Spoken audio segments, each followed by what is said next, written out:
Hämtningen var Bruce Leesman. Jag är bara 20 fortfarande. David Clark är vår sponsor, vår partner. Ja, jag kan det är hela 5 000 kronor till detta. Ytterligare massa pengar till dem. David Clark hittar jag räknas idag imorgon uppe i serveringscentret. David Clark ska gå.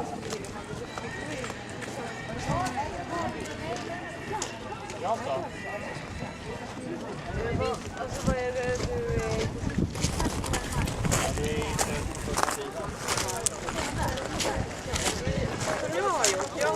Jag är inriktad på.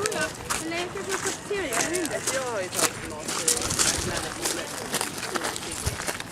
och utöver min extra examen jag är på ledarskap så det kan man mycket här för marknadsföring som jag gjorde i Australien.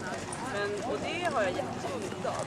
Alltså min utbildning har jag jättestor nytta av verkligen i det jag gör. Jag har ju jag började jobba som projektledare på konsultföretag som jobbar med street fashion, Nudi, Acne och alla deras e-handelssajter. Och sen så en av mina första kunder var en av killen som heter Nudi och det är han som tog in marknaden. Och sen så har det ju blivit så nu att jag